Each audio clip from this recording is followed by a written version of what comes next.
G'day guys, Mr. Oz Adventure here, and I'm coming to you today from Wauchope in central New South Wales, about 20 minutes inland from Port Macquarie, and we are going to be riding the Oxley Highway today, which is one of Australia's greatest, best loved motorcycling roads. Stay with us, this is going to be awesome.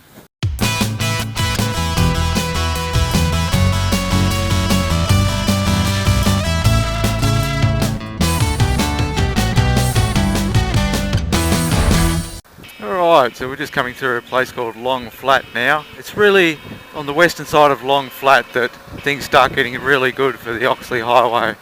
The Oxley Highway between Long Flat and Wauchope on the eastern side of Long Flat is pretty good in its own right, but it gets much better on the western side. Just crossed over the Ellenborough River. Ellenborough Township is not much of a town, it's just a couple of buildings.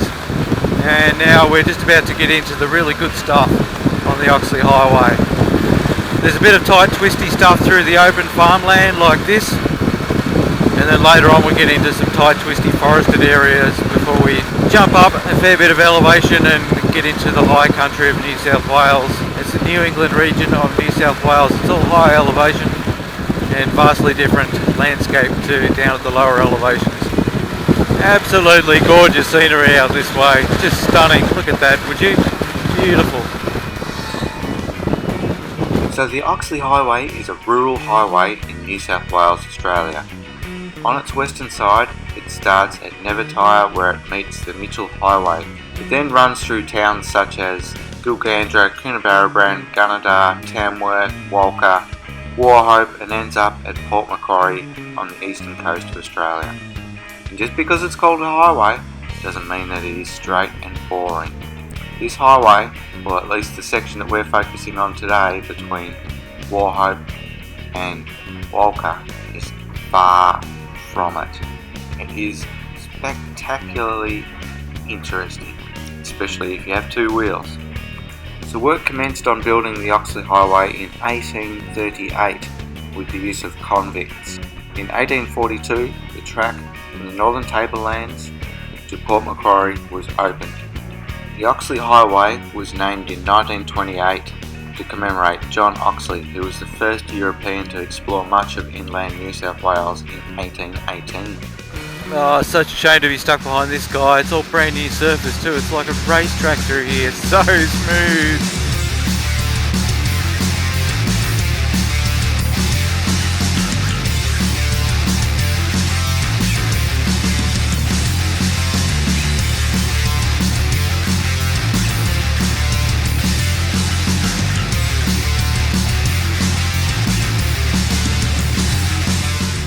Okay, so we're done with the tight twisty outdoors section, if you like.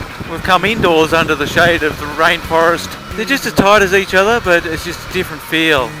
These are climbing, whereas the other ones out in the sun are more flat.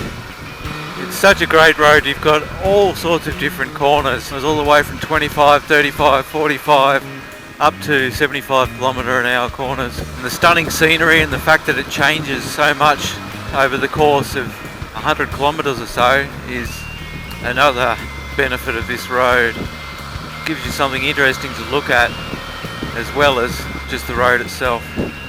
On the 30th of September 1933, the highway section between Walcha and Port Macquarie was officially opened. Alright, that was a little quick break.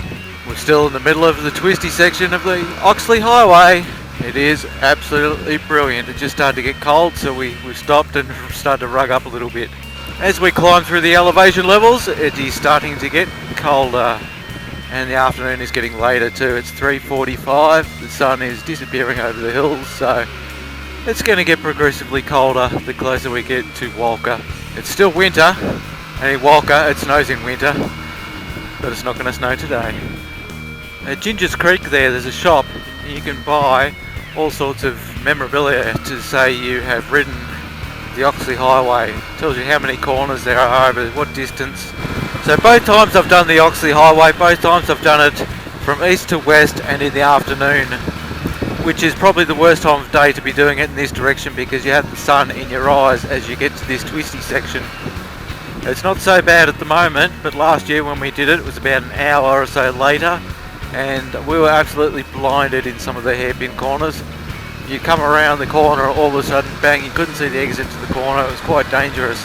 It's not so bad today. There's been a few corners where I've not been able to see 100%.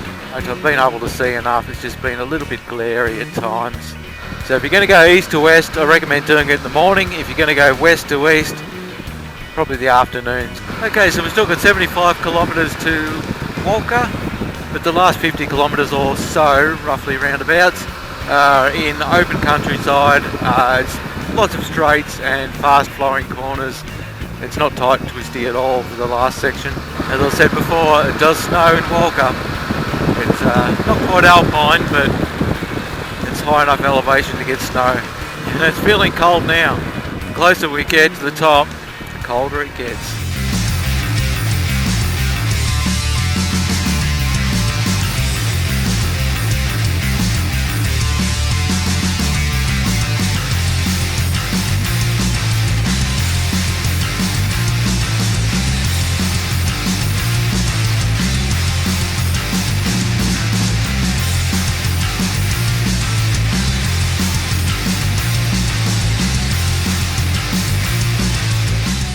Here we go, 110 kilometres on a 2-lane road. You do not see that in too many places in Australia.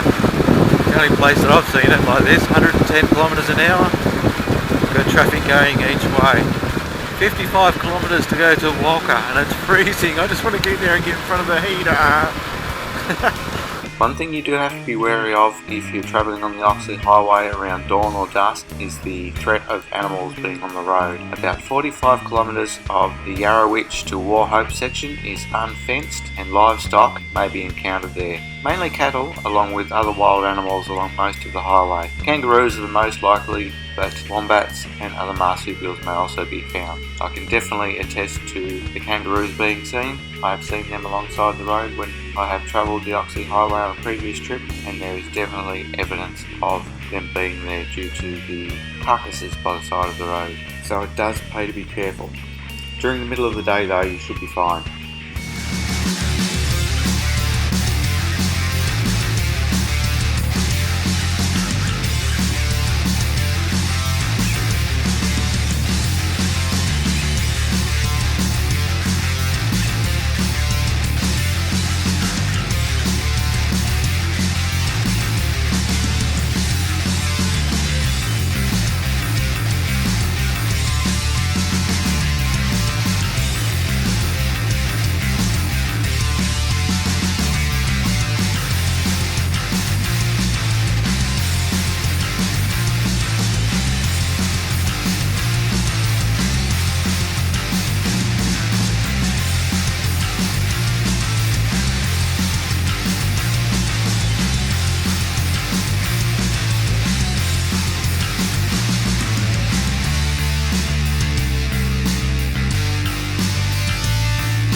This video is actually the first of a series that I'm planning on doing, titled Great Motorcycling Roads of Australia.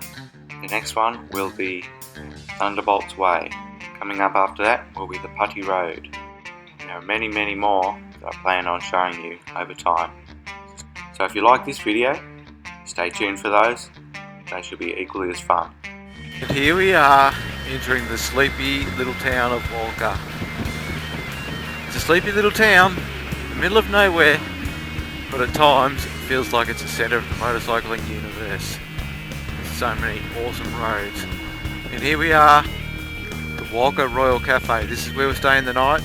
If you don't know anything about this place, check out the link on the screen right now for a video review of the place I did last time we stayed here. Thanks so much for watching, guys. I hope you enjoyed this tour of the Oxley Highway. If you ever find yourself on two wheels in New South Wales, Australia, I highly recommend checking it out.